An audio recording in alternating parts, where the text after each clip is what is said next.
Well, this morning I had something on my heart, and I know everybody thinks that services are supposed to be the same, but they're not. That's just Keith's idea. He told me to do whatever I wanted to, so that's what I'm going to do.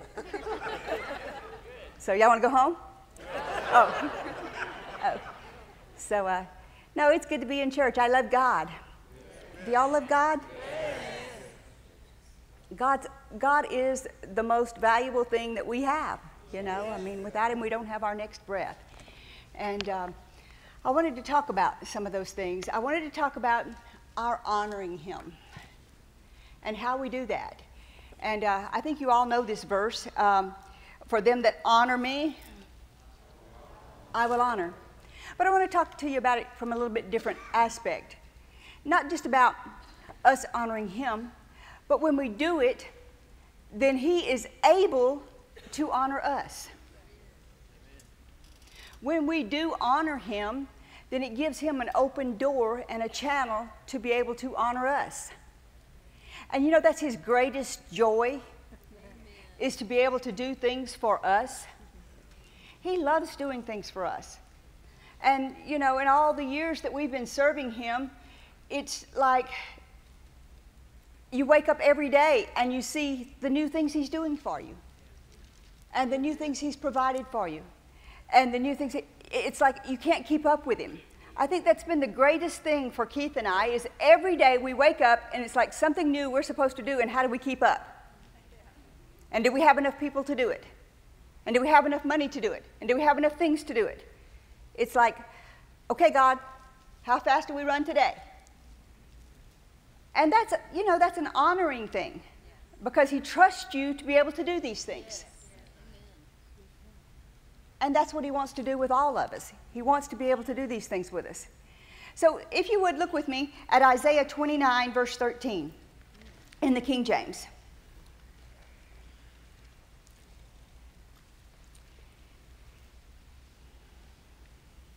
It says, "Wherefore the Lord said, for as much as this people draw near me with their mouth, and with their lips do honor me, but have removed their heart far from me,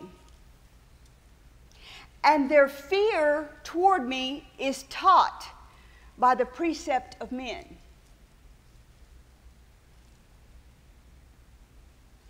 They honor me with their lips, but not with their heart, that says. And there's a fear towards me that's taught to them by men. Let's read it out of the Amplified now. It says, "And the Lord says, for as much as this people draw near to me with their mouth, and honor me with their lips, but remove their heart and mind from me, and their fear and reverence for me are a commandment of men that is learned by repetition, without any thought as to the meaning of it."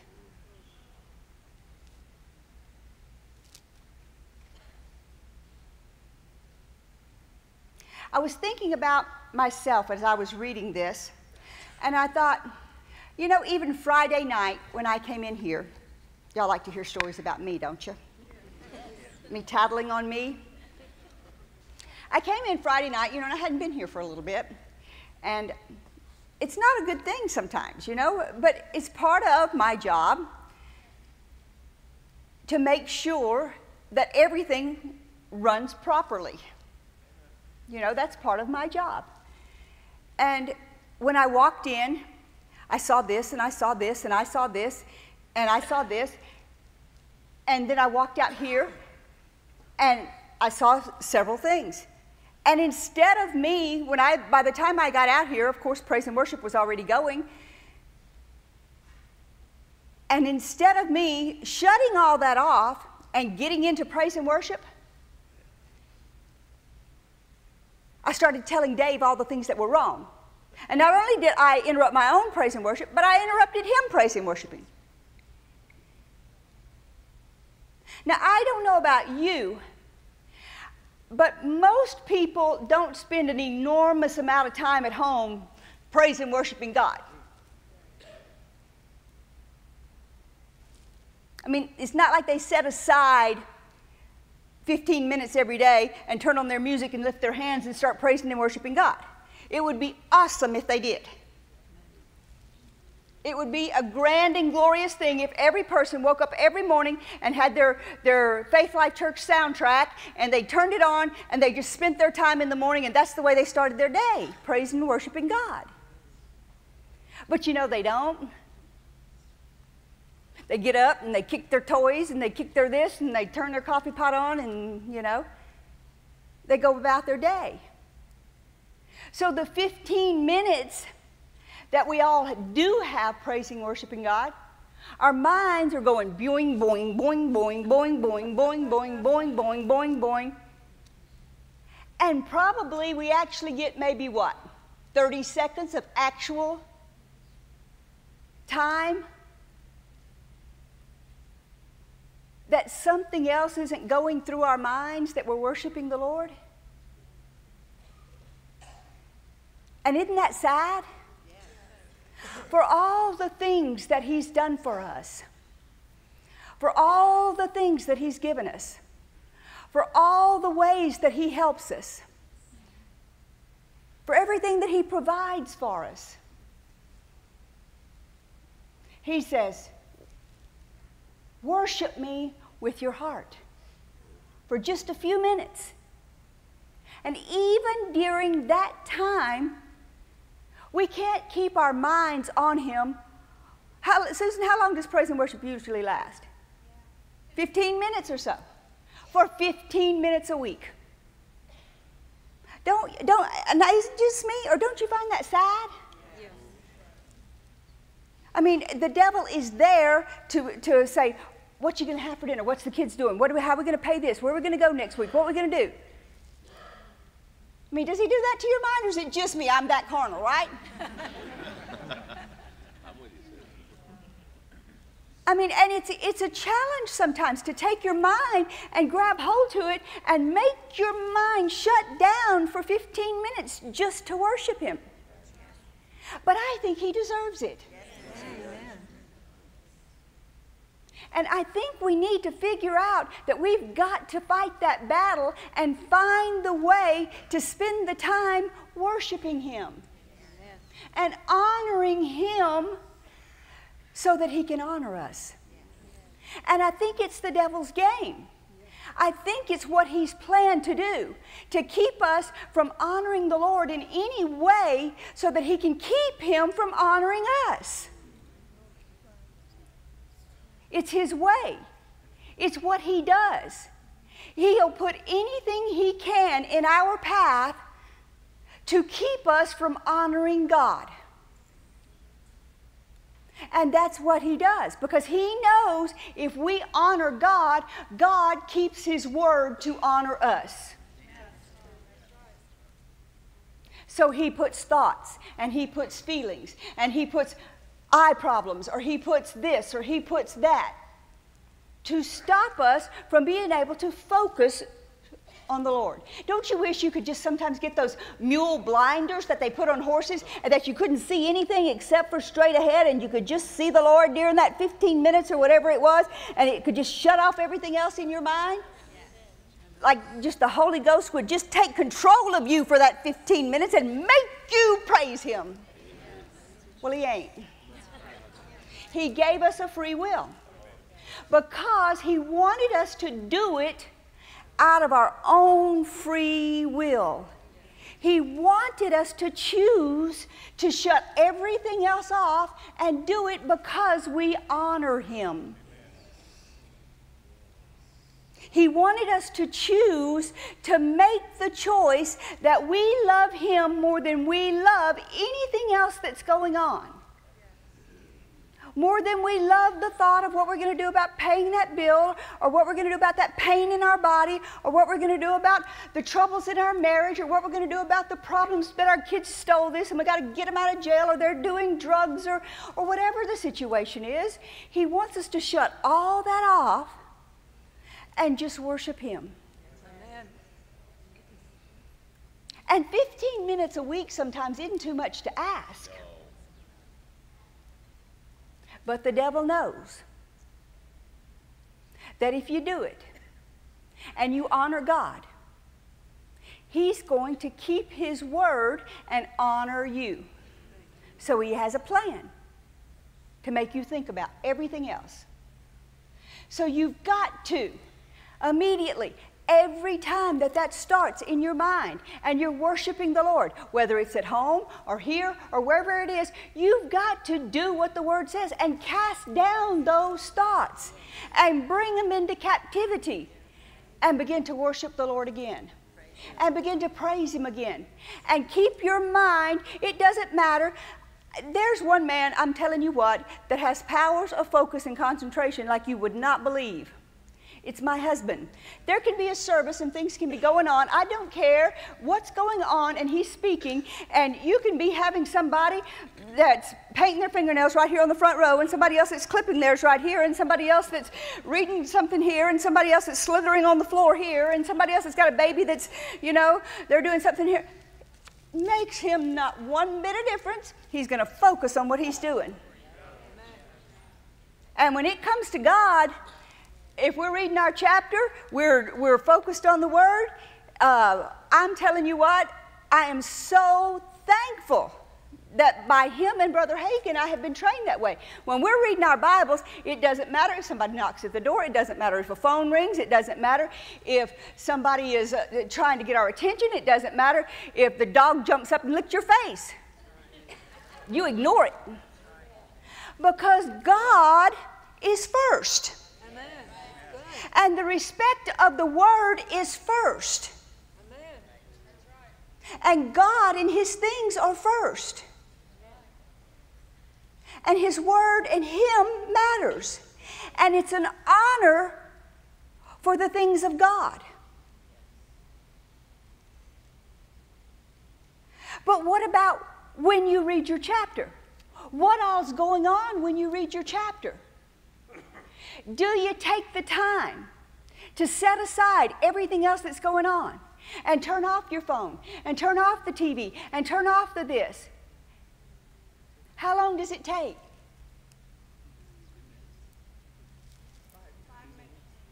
5 minutes, unless the chapter 7, it's got 70 verses or something. And honor Him. Does He deserve 10 minutes of your day? Does He deserve 10 minutes of our undivided attention without us thinking, oh, I got to get this call, it's really important? Is it? No. Is it more important than you hearing from God for what else is going on in your life? We want God to give us the answers that we're desiring. Amen. We want Him to be there to be our healer. We want Him to be there to be our counselor. We want Him to be there to be our provider. We want Him to be there to be our safety net. We want Him to be there to be our protector.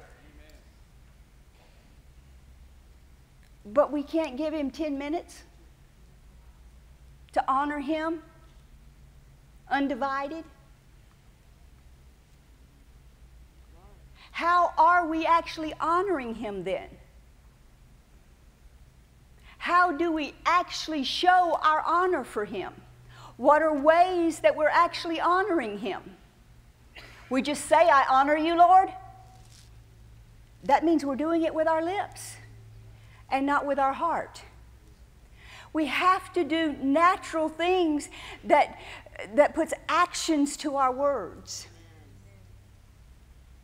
And when it comes to things of God, when you're actually doing things of God, you've got to put everything else aside and say, this is God's. Good. This is the things of God. And I've got to put a focus on Him right now. Thank you. I'll get with you in just a minute. I know Keith tells the story about this, and he's told it to you guys. And you have to look for places to honor and do things. And he learned this. He's told it probably the hard way. Brother Hagin is not God, but it's a good example, and you'll understand what I'm talking about. One day, he was there in the prayer and healing center. And he had a phone call from someone that he thought the ministry would want him to deal with. And he was dealing with this phone call. And he was there in his office, and Brother Hagin came in. And Brother Hagin came in, and he sat in a chair right there in his office, right in front of his desk. And Keith kept dealing with this phone call. And he kept talking to this person because he thought it was important. Well, he dealt with the phone call. Brother Hagin got up and left. Amen. After a few minutes, 10 minutes, whatever. Brother Hagin got up and left.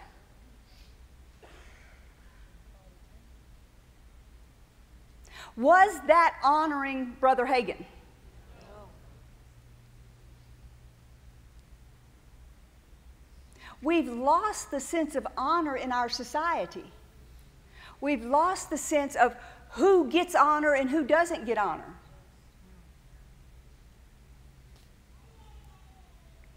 And it starts with us not honoring God. It starts with us not honoring His Word. And when we do that, the problem with it is God cannot honor us. And so that's why the devil is pushing so hard for it, is because he doesn't want us honoring God, because God in turn cannot turn around and honor us and give us the things that we're believing for, and give us the answers that we're believing for, and give us the things that our heart's desiring. Because if we don't honor Him, He can't honor us. What Keith should have done is hang up that phone and said, I'll call you back. And saw what his elder was wanting at that time. Amen. There's ways for us to honor God. There's ways for us to do things. I told this in first service, and you'll laugh at me, but I'm going to tell it anyway. Keith doesn't ask a whole lot of me. I do a lot, but he doesn't ask a whole lot personally of me because he knows I've got a lot of stuff going.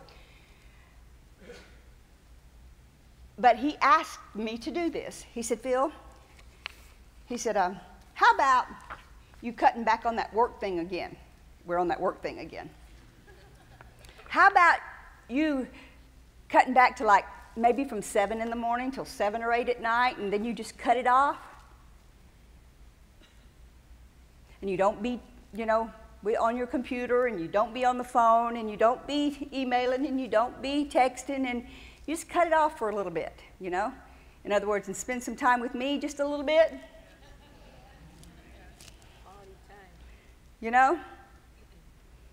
And the respectful and honoring thing to do would have been what? Not just to say it, but to do it.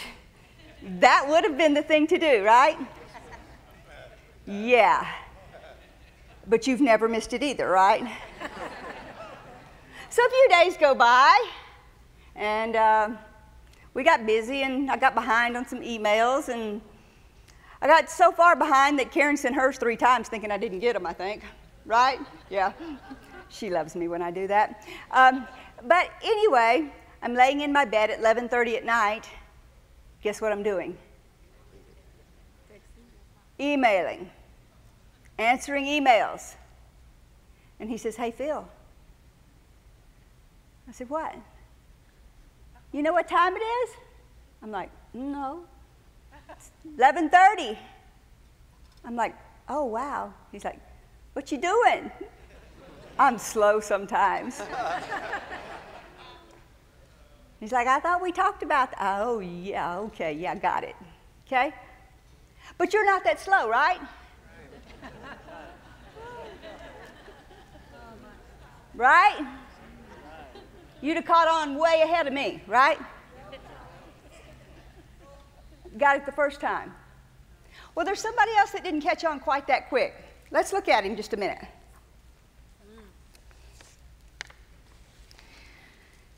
It's in Judges. His name happened to be Samson. Do y'all remember him?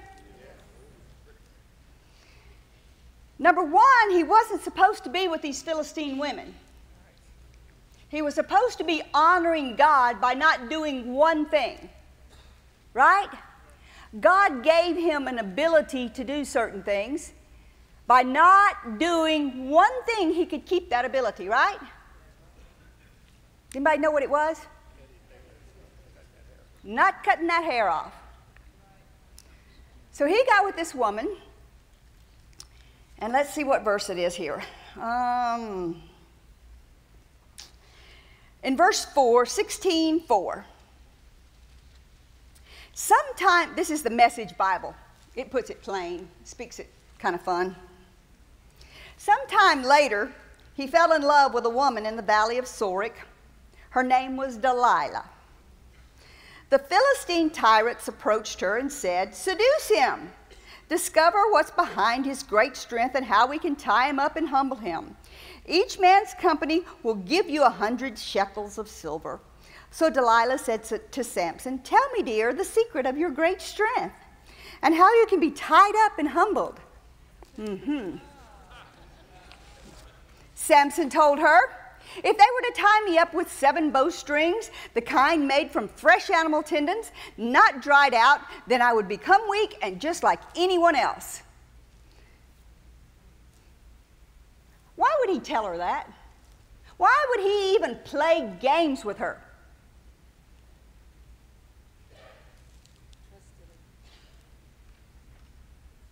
Why would he even go down that path? Why would he play with the things of God? Do you understand what I'm talking about? Why would he say, "We're not going down that way, hon. Drop it." Right? But he did. He told her. Well, then they came in. They brought the 7 bowstrings, not dried out, and she tied him up with them. And they were waiting in the room, and the Philistines ran to Samson, and he snapped all the cords, and they were made into mere threads. And the secret of his strength was still what? Secret. And she says, the next verse, "You're playing with me and making up stories. Tell me how to tie you up." So, the next verse, he told her, "If you were to tie me up with new ropes." So what did he do? He tells her something else. You know the story. He goes in, they tie him up with new ropes, and they snapped. But look at the next verse. I want you to see something. She goes in, says, "You're playing games with me." But the next one is what I want you to see in verse 13.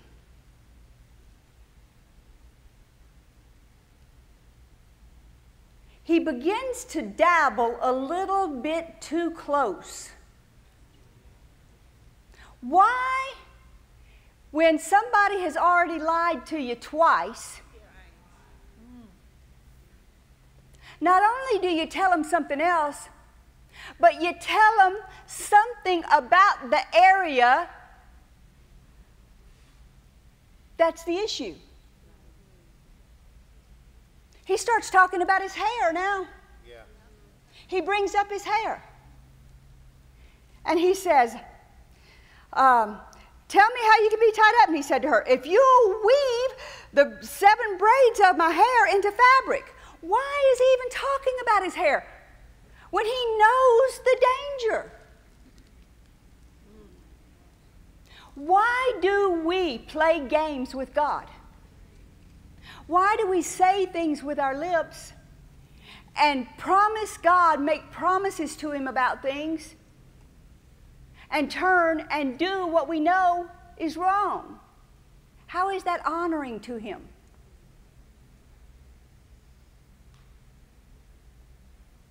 He cannot honor us when we know that we're doing exactly the opposite of what we promised him we were going to do. And that's what the devil's trying to do. He's constantly bombarding us, just like he's bombarding you in praise and worship, to get your mind on something else.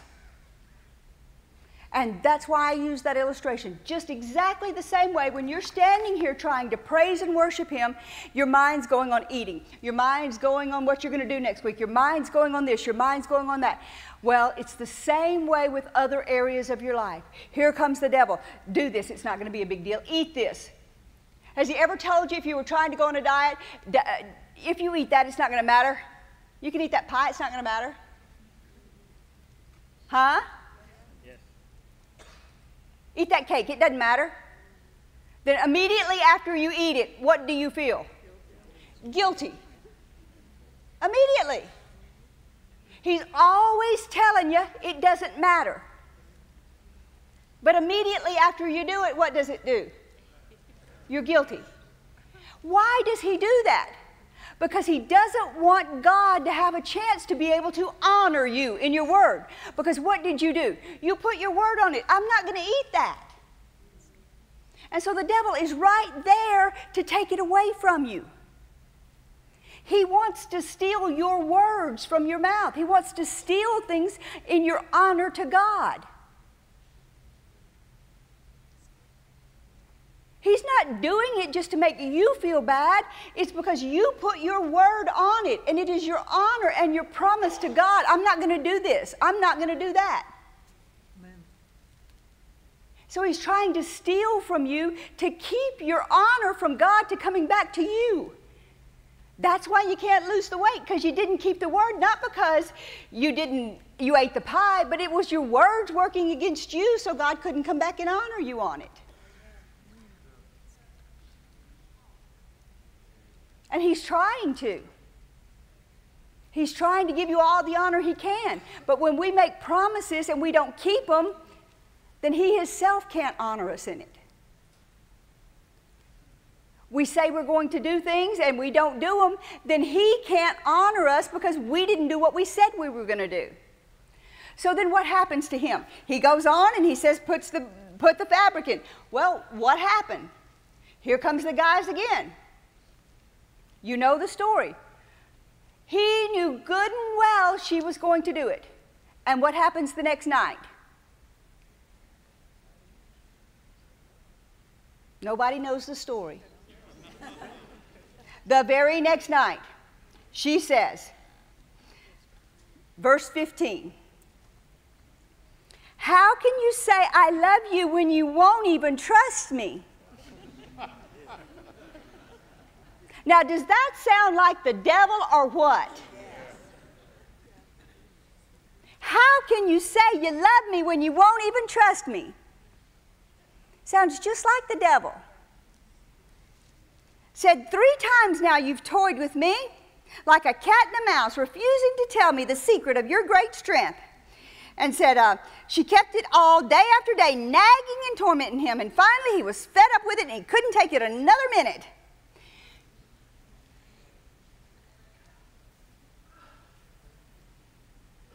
Does that sound exactly like what the devil does to you? Does he send that picture of that pie, or does that picture of that new car, or that picture of this, or that picture of that? We're not spending any more money till we pay this off. Huh? But every day, when you go by this place, he sends that picture, somebody to drive past in front of you in that car that you like. Every day he's going to send somebody right past you in front of you in that vehicle that you want to buy to tempt you. Every day he's going to tempt you. But you said, we're not buying that car till all of our bills are paid. And then what are they going to do? They're going to move in the house right across the street from you. And they're going to say, come over here and look at my new car. I'll even let you drive it. Because that's the way the devil is. He's going to nag you, and he's going to harass you, and he's going to bombard you from every side that he can. Because that's the way he is. And it is not God's plan that we give in to him. His plan is that we're strong enough on the inside to be able to resist all these things that the devil is throwing at us left and right. But why can't we resist them? Because even the 15 minutes that we're supposed to be honoring him, our mind is someplace else. Even the 10 minutes that we're supposed to be reading our chapters, we can't give to him and honor him. He's not telling us to honor him to punish us. He's telling us to honor him to make us strong, to build us up, So that when these things come and the devil, like he was doing to Samson here, he don't have to tell her these things. He knows she's trouble. He knows she's lied to him over and over and over again. But yet and still, he cannot resist her. Why? Because he hadn't honored God. He hadn't been staying away from these Philistine women to start with. And that's what we've got to do. If we want God to be able to help us, when he says read your chapter, he doesn't mean with the TV going and the radio going and reading it, driving down the road with 26 other things going. He means to focus on him and give him our undivided attention and honor him for 10 whole minutes out of our day. And is it too much to ask to do that? No. Because then when this temptation comes, what are we going to be doing? Lord, help me, Lord. Help me, Lord. Help me, Lord, to resist this temptation, buying this here car. Because I know what's going to happen. I'm going to lose my house, my wife, my dog if I get this car.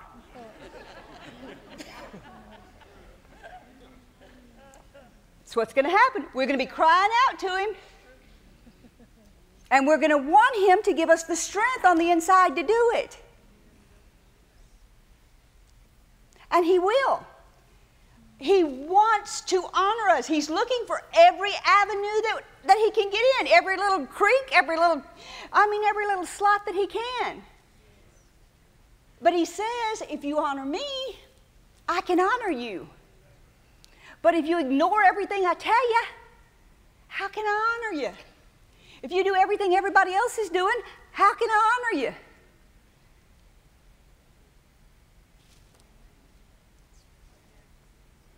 Is it right? So what happened to him? So here we go. So she kept at it, verse 16, day after day, nagging and tormenting him. And finally he was fed up and he couldn't take it another minute. You ever been there? He spilled his guts. And he told her, a razor has never touched my head. And I've been God's Nazarite from conception. And if I were shaved, my strength would leave. And I would be as helpless as any other mortal. And she changed that moment and loved him and did him no harm.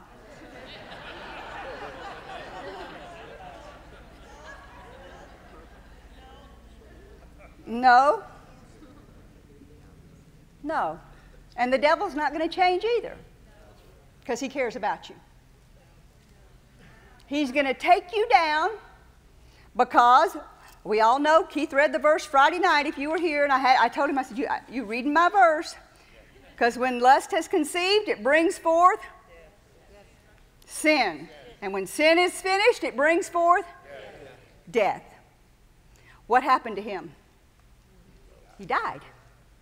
Wasn't very long after. I mean, he took down a bunch of people with him, but he still died. And that's the devil's plan for us. It's his plan for every one of us. And every person in this room, you can look straight forward and smile as big as you want to, but every person in this room has an area that is a weakness to them, or an area like his. If you shave off their hair, there's going to be an area that you have to work on. And if you don't deal with it, it's going to be there. And it's going to bring in sin, and it's going to cause you to die in that area. And we don't want that. We want everybody to be able to be victorious and overcome. But the only way that we can do that is if we honor God and we give him everything we have in those times that we honor him. It's not like we spend 24/7 honoring him. Right? So we take those times and we give him everything that we've got. We shut off everything else and everybody else. And we say, God, this is your time. This is me and you time. Well, why wouldn't we? He's the greatest counselor. He's the greatest advocate. He's the greatest healer. He's the greatest one to give you the peace that you've been looking for forever. So why wouldn't we just shut everything off and just spend the time with him? He's going to give you everything you need. They can't give it to you. But yet and still, we shut Him off to talk to them.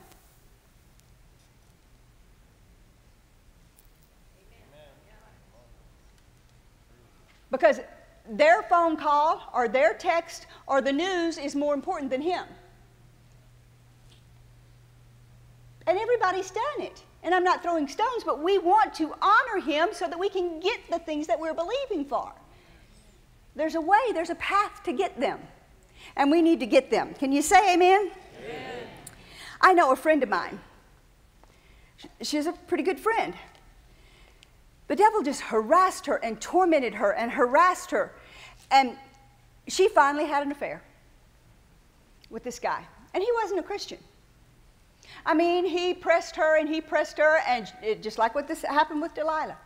Every day she was working at this business, and he came in, and he was somebody that had to come to the business all the time. And he came in. I mean, he did everything he could to get her. He finally got her. Do you know what he told her 5 minutes after she fell? And you call yourself a Christian.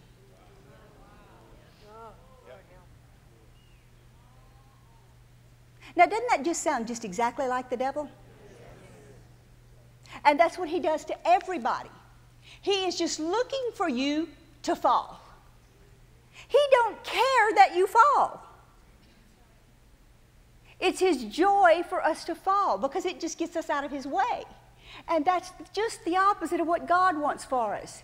He wants to honor us. But the only way he can is if we do what he asks us to do, the way he asks us to do it.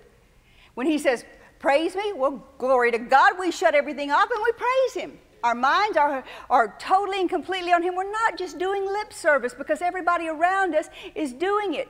What did he tell the Pharisees about praying vain repetition prayers? He says, pray them from your heart. I even have this for you. You probably already know this verse, but it's important that we know it in our hearts. It says in the Message Bible, John 4:23, but the time is coming, it has in fact come, when what you're called will not matter, and where you go to worship will not matter. It's who you are and the way you live that will count before God. Your worship must engage your spirit in the pursuit of truth.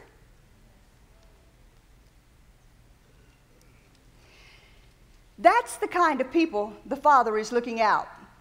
Those who are simply and honestly themselves before him in their worship. He wants us, when we're praising and worshiping him, looking for the truth. Looking for the answers that we're looking for. He wants us to seek out the way that he's wanting us to do the things. It's just like what I was telling you about Keith the other night in the bed. I didn't win any points. Do you understand? It wasn't honoring to him for me to do that. Because it's not the first time, as you can imagine, he's asked me to quit working so much. But now that's my area. What's yours?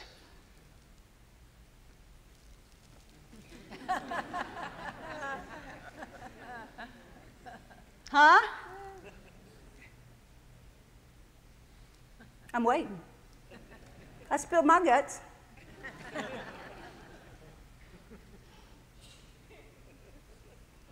You see what I'm saying? Amen. God wants the truth out of us. He wants us to recognize our area and deal with it so that we can move forward to worship him in truth, so that he can honor us and give us the things that we're believing for. He is a true God, and he doesn't lie, and he doesn't withhold the things from us. He doesn't keep anything from us. But do you think Keith wanted to bless me right then? You understand what I'm saying? Do you think he wanted to do something super special for me right then when I had ignored exactly what he asked me to do?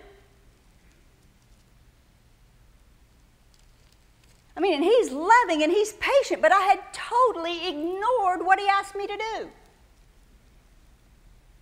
And it's the same way with our Father. When we totally ignore what he asks us to do, he just cannot just say, oh, go ahead and have it anyway.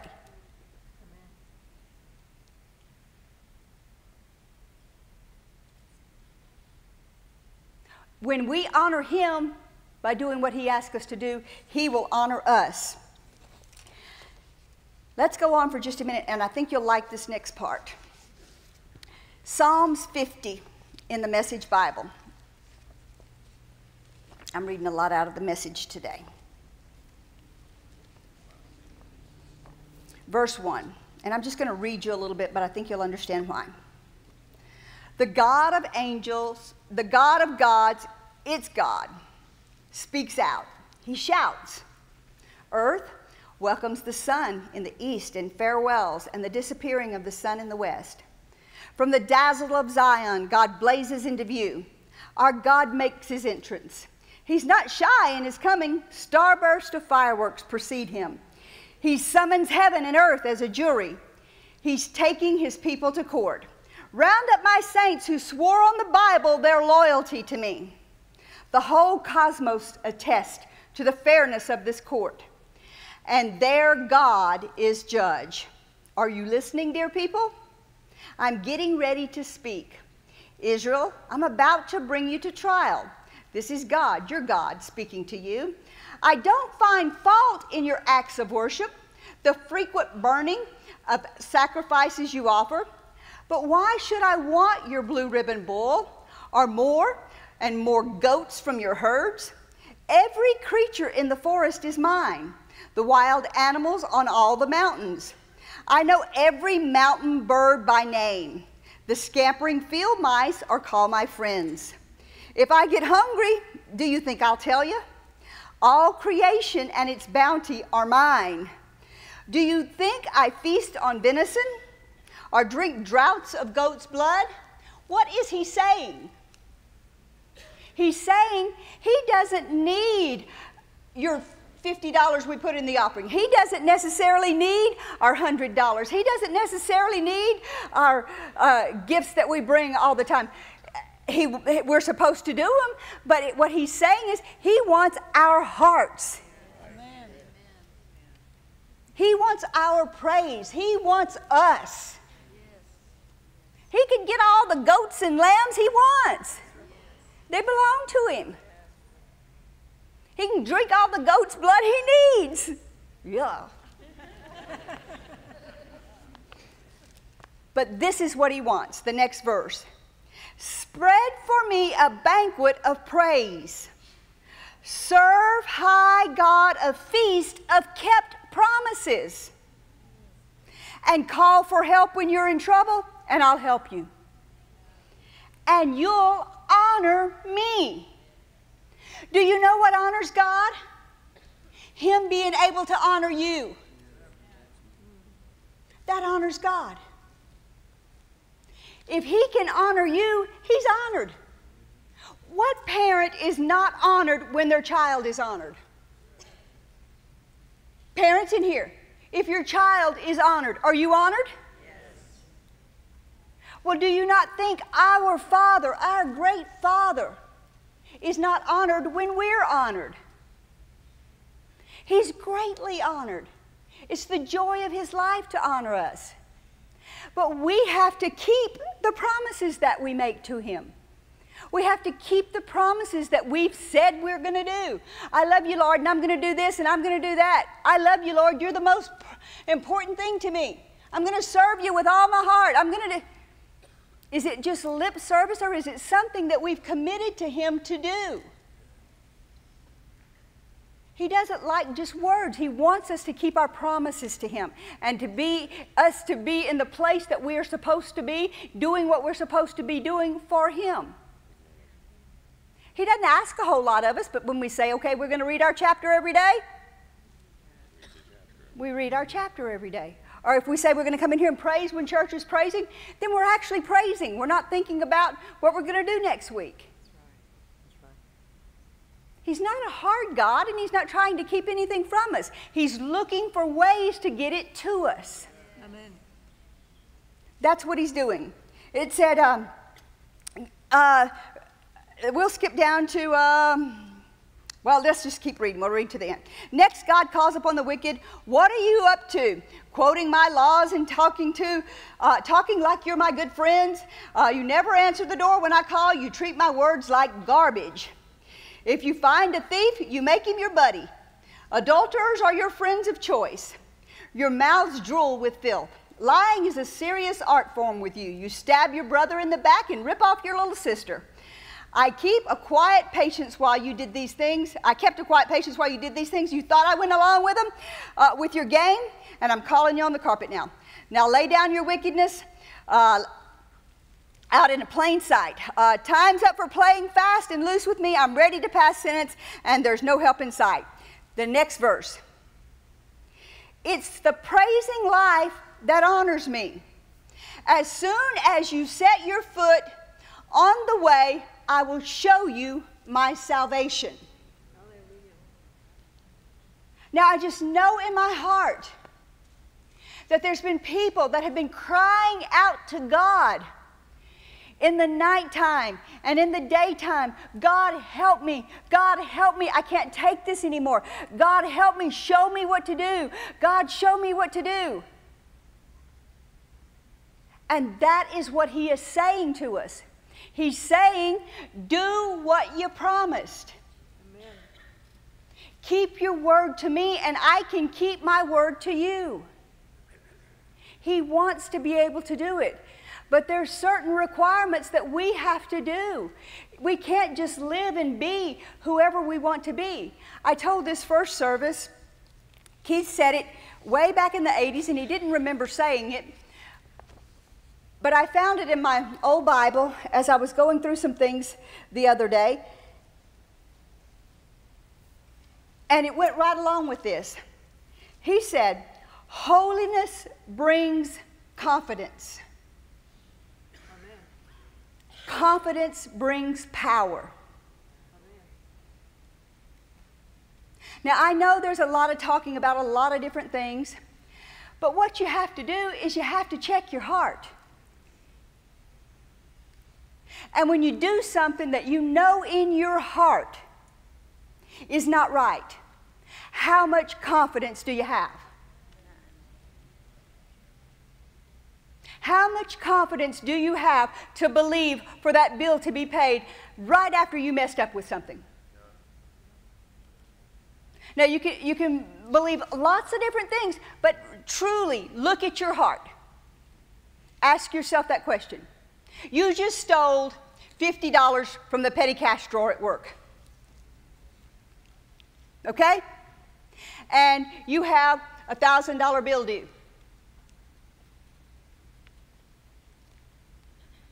How much confidence do you have in believing God to help you pay that $1,000 bill if you just stole that $50? His grace is sufficient.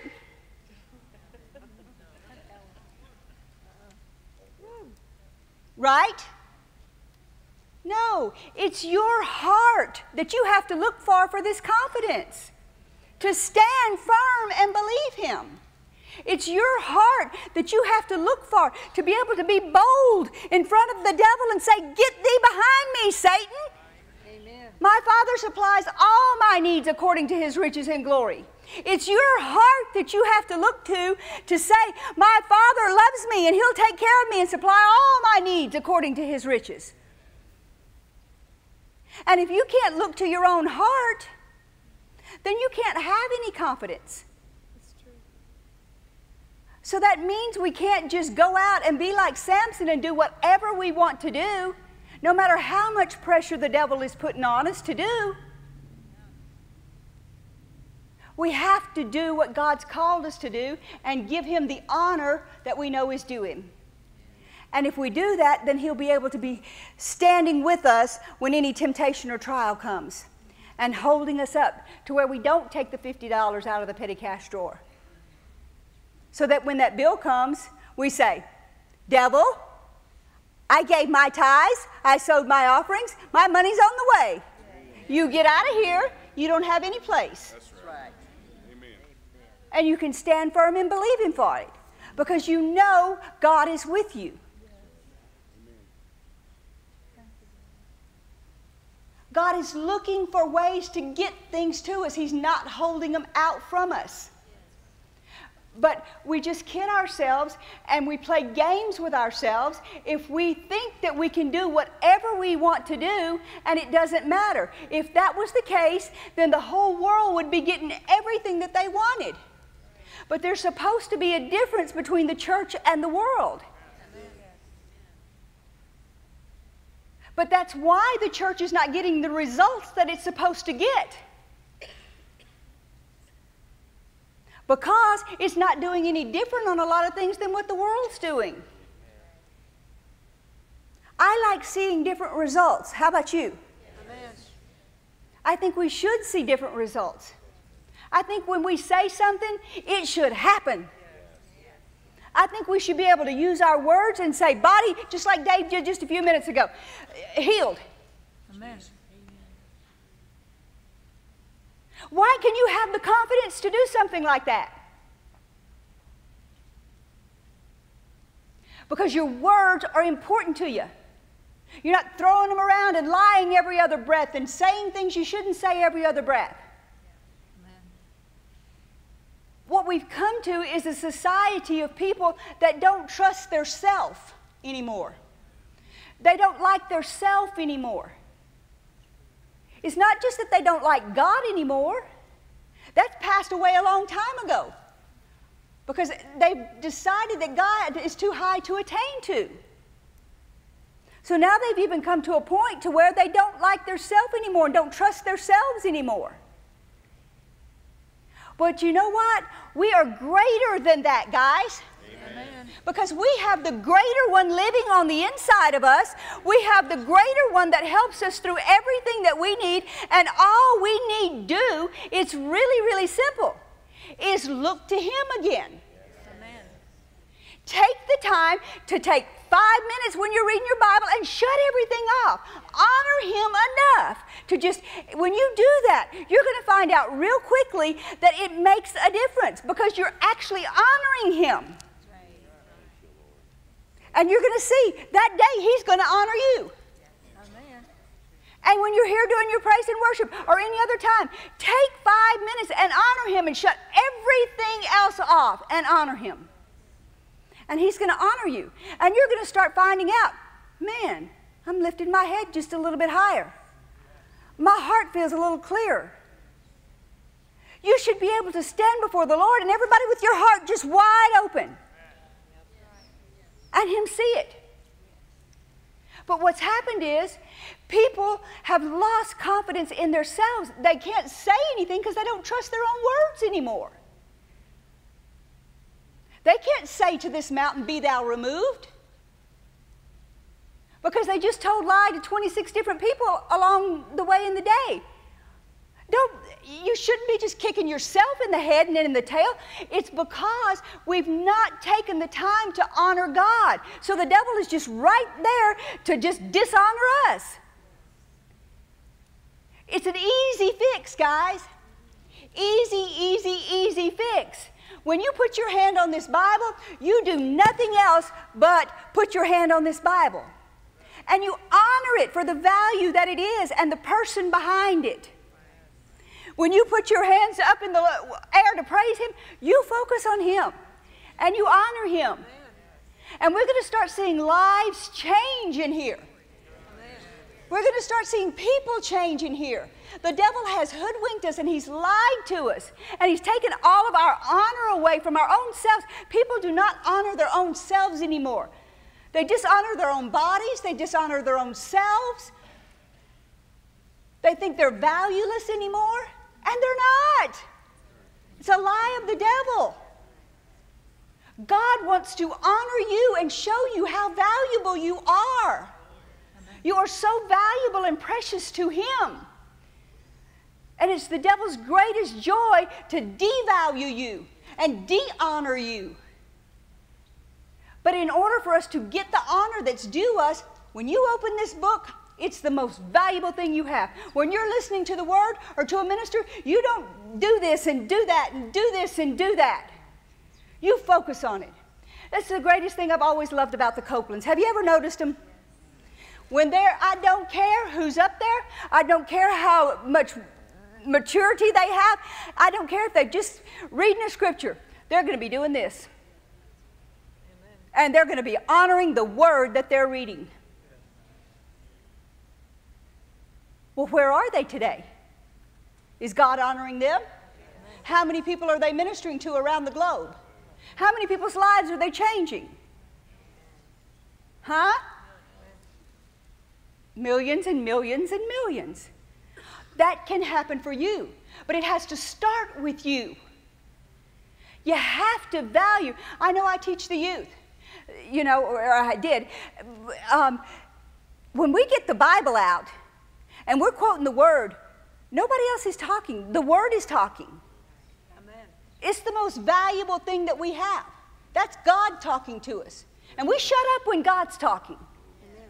He deserves our honor, don't you think? And when He's talking, we should shut up. Amen. And that's what we should think when we're reading our chapter in the morning. God's talking. That phone doesn't matter. God's talking right now. Does He deserve our honor? I think so. God's about to have us sing. We got 5 minutes to do it without being interrupted? I think so. And if we do that, then we take the devil's hands off of us. And we begin to get some honor and respect within ourselves again. And he begins to lose a grip on us. And he begins to have to turn loose. And we begin to realize that our words are valuable again. And that we mean something to God. And that we're not just garbage and trash. That we're actually somebody of value. And we're actually somebody that God cares about and that He's honoring. Because when you step out of here and God says, I saw you in the service today. You ministered to me the way you were smiling. He's going to honor you. He's going to honor you. Because He cannot lie. And He's going to say, you know what you did? That was a blessing to me. That gave me great joy because you did that. He's going to honor you. You know, your kids, they always bring me great joy. They always give me a hug. They're always a blessing to me. Always. And that's the truth. That honors people. But God does that when we honor Him. And He'll look for ways. He'll send people. Instead of sending that car that you just can't do without to the neighbors across the way, He'll send people across your path and things across your path to honor you. Your boss will say, good job. Good job. Your neighbor will come over and say, you know what? I don't know what you're doing, but your lawn just looks better than anybody's, Dave. The whole subdivision, it just looks better than anybody's. I'm telling you what. He'll honor you. He'll find a way to honor you because you took the time to value Him and honor Him. Can you say amen? Amen. Stand to your feet.